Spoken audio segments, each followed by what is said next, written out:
Hi, I'm Amy Albright, and I'm one of the owners of Vinland Valley Nursery, and we are kicking off a sporadic series of videos called the Vinland Valley Nursery Shrub Crawl, so that we can tell you a little bit about some of the woody plants that we have available here for your landscape.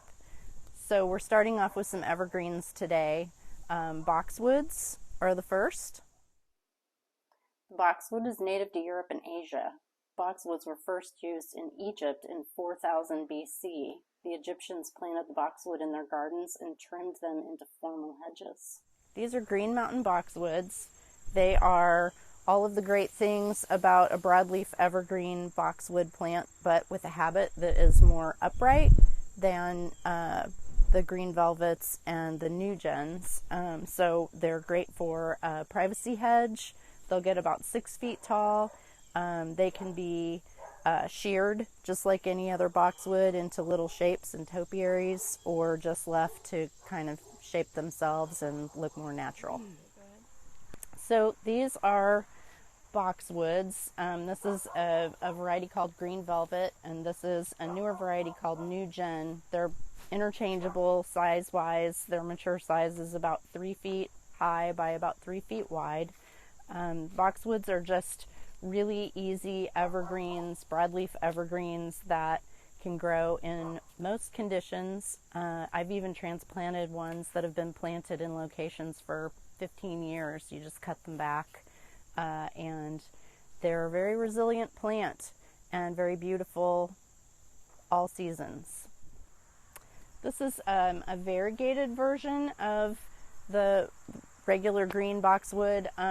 We've been really surprised by how hardy they are. Usually variegated plants are a little bit less hardy and less vigorous than their solid green counterparts, but these do equally well in sun and shade. They're very drought tolerant. They don't get sunburned, and they're really a nice bright evergreen to pop into a shady dark location, because the white kind of pops in the landscape. So these are really easy to plant. You just dig a hole a little bit wider around than this and about the same depth, pull them out of the pot, tease the roots a little bit, drop them into the ground, and backfill with the same soil that you've just pulled out of the hole.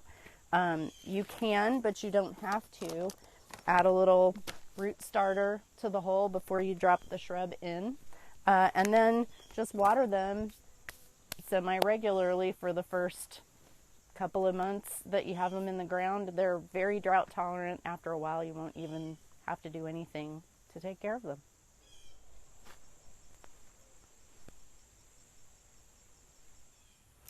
So these bushes are 26 years old. They were little bitty when we planted them, not in this part of the yard, and about 15 years ago, I decided I didn't want them where they were, and so I cut them way back. They were this size. I cut them way back tiny to about 15 to 18 inches tall, and then dug out the root balls as big as we could, and moved them here, and they've been here ever since. And the gardens sometimes get neglected because we're too busy to keep up with the weeding, and you can see over here that it's a constant battle to keep them from being consumed by trumpet vine and also Japanese honeysuckle, but they don't care. And by the time we get around to pulling them back out from underneath this growth, they're always still looking beautiful and bright green. Every once in a while, like every several years, we shear them a little bit back into a ball shape. So these have just been sheared, so they look a little bit tight right now, but it kind of keeps them in shape, and we'll let them go for another few years here, and they'll be really beautiful for another 26 years. Thanks for watching. Like and subscribe.